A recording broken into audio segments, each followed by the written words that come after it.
Welcome to Sports Savvy TV. Over here we keep it real. Now without further ado, let's get to today's video. In today's video, I'm going to be discussing every team in the Eastern Conference best role player. Players who I think could be a borderline all-star, or they could be players that their production won't show up in the stat sheet, but it's undeniable the impact they're going to make for their teams. The first team is the Detroit Pistons. They finished last in the Eastern Conference. Their best role player, I think, is going to be Marcus Sasser, point guard out of University of Houston 2 years ago. Yeah, last year he averaged 8 points, 3 assists.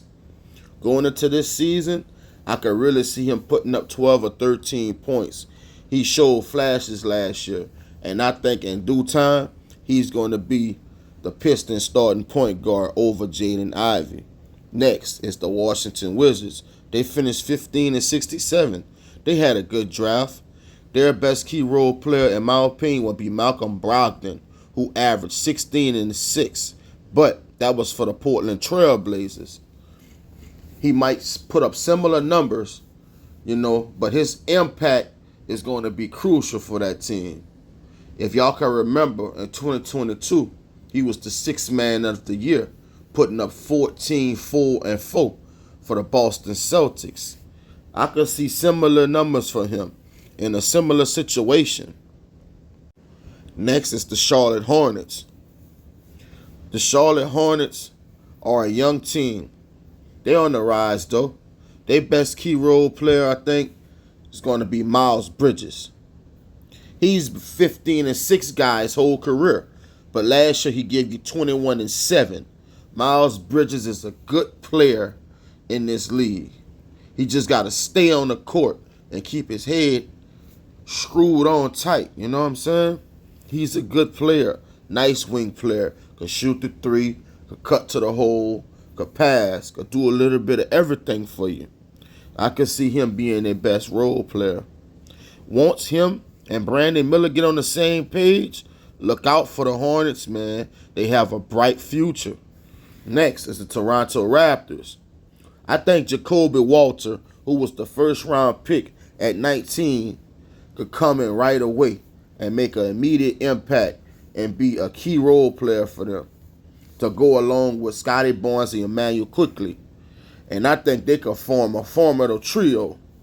His production may not show up in the stat sheet, but just his presence alone will open up things for other guys on the team. This team has a lot of talent. Next is the Brooklyn Nets. I will say Day'Ron Sharpe. He's a 6'9 center who averaged 6 and 6. With the team maybe moving out of town, it ain't really got that many good players on this team. Plus, this team only got 2 centers, him and Nick Claxton. I can easily see him putting up 10 and 10 and 2 and being a factor in that paint. You still got to do your job, and I think he can go out and have a monster year behind Claxton. Next is the Atlanta Hawks. I think their best key role player would be Onyeka Okongwu, who's a 6'10 center who has shown flashes. With him being one or two centers on the roster, I could see him going from 10 and 7 to 13 and 10 and being a factor in the paint. He's a solid young center that people don't really know about. He's nice. He was good all the way back at his days at USC. I've been paying close attention to him the last few years. I think he's ready to make the next jump. Next, we have the Miami Heat. This is a team y'all need to pay attention to, folks. I think their best role player will be their rookie, Khalil Ware.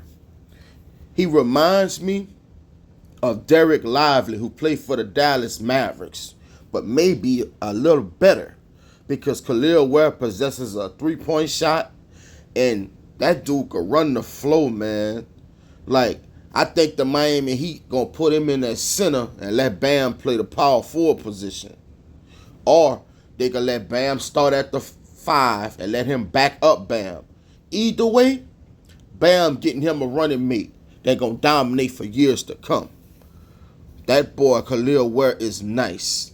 He was nice in college. He was a steal of the NBA draft, in my opinion. Lob threat, and you could throw it to him in the post and he could give you some buckets. The Miami Heat haven't had a good center, solid center since Hassan Whiteside. And there's no comparison, in my opinion, to Khalil Ware to Hassan Whiteside. Khalil Ware is a better talent. Next, we have the Chicago Bulls. You know, they are a young team. No one expects them to do anything. You got Lonzo Ball coming back. But their best role player, in my opinion, would be Ayo Dosunmu, a scoring guard who averaged 12 and 3. With a lot of shots to go around, and him being a scoring guard, I could easily see him going and get 15 a game, especially with Lonzo Ball coming back. You know, Lonzo Ball is a facilitator at heart. You know, so he going to kick the ball to the open man. You know, he not really looking to score like that. A lot of people don't know about Ayo because the Bulls not really on TV like that. But he is a nice young player, man. Next, we have the 76ers. I could tell you one thing. It's a shame that the 76ers was in the 7th seed because they are a better team than that. Especially now that they have Paul George and the rookie Jared McCain, who was a top 3 shooter in the NBA draft. But their best key role player, in my opinion, will be Andre Drummond, who used to be a $100 million man, but now is currently a role player. I think he comes in behind Joel Embiid and holds it down. He gives Joel Embiid rest. I think he comes in blocking shots, rebounding, altering shots in the paint. And I think he can go in and get you like 8 and 8, 10 and 10 while Joel Embiid is on the bench. Joel Embiid need rest so he could be fresh in the foot. And I think Andre Drummond gives that to him this year. Joel Embiid never had a solid backup he could depend on. I think this is the year that he has it. Next is the Indiana Pacers. They're an interesting team. They are stacked from top to bottom. But I think their best key role player would be Aaron Nesmith, who averaged 12 and 4. He received a lot of minutes because Ben Mathurin got injured when he tore his right labrum and his shoulder. You know, because of all the experience that Nesmith got last year, I think at times Rick Carlisle may decide to start him at times. He is a nice guard that can start for a lot of teams in the league. Now we get to the cream of the crop, the best teams. At 5, we have the Orlando Magics. No one's seen them making the playoffs last season. They're an upcoming team. They nice. They got a lot of talent. They done built their team through the draft how you supposed to. I love what the Orlando Magics are doing right now. The Magic showed me something. They improved their team by bringing in Caldwell, Kentavious Pope.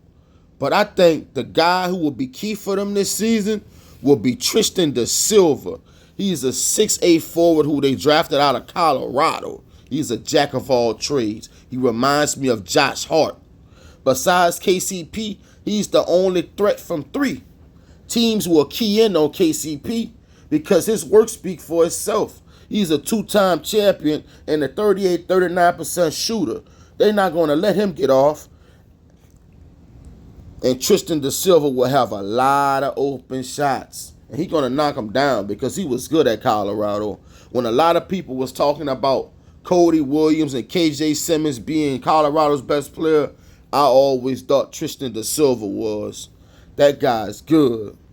Next is the Cavs. They need a big year this year.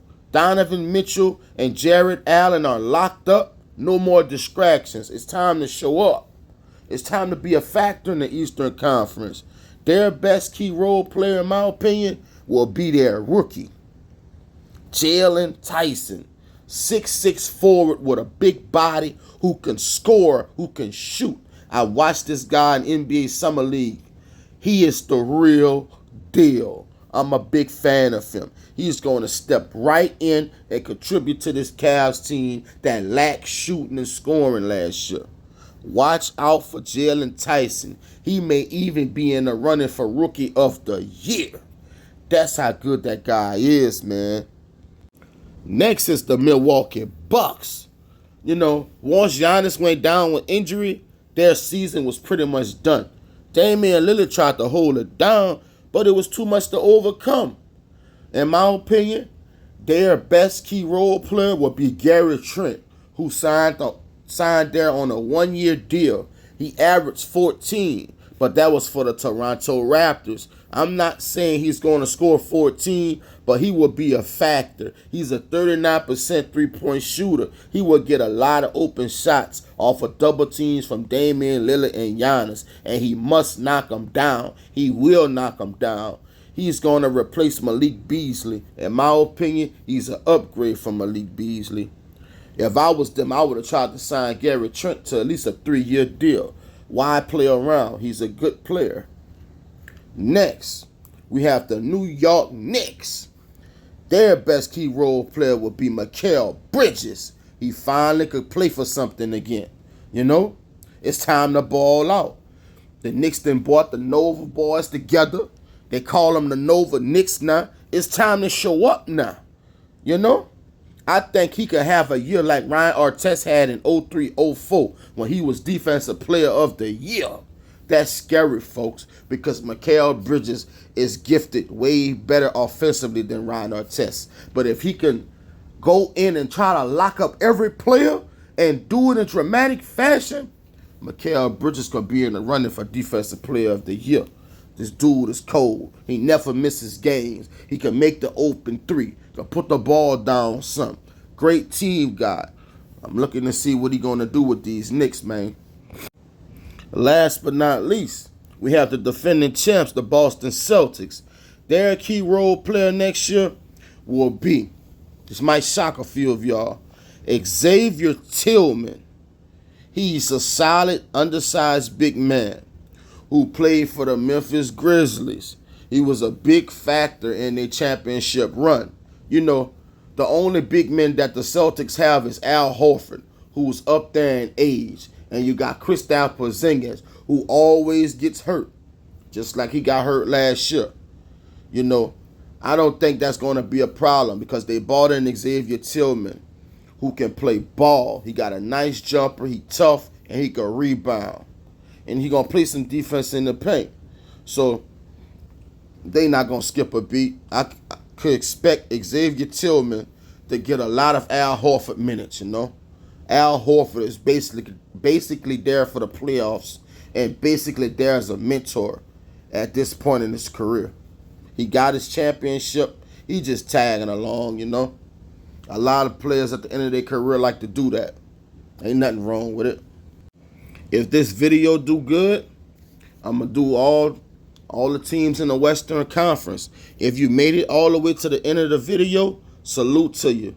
And if you enjoyed the video, could you please hit the like button, comment, subscribe. It really helps me out. It helps the algorithm out to push the video to more beautiful people like you. Let me know who's your favorite team and who you think is their best role player. This is Sports Savvy TV. I see you on the next one, people. Peace.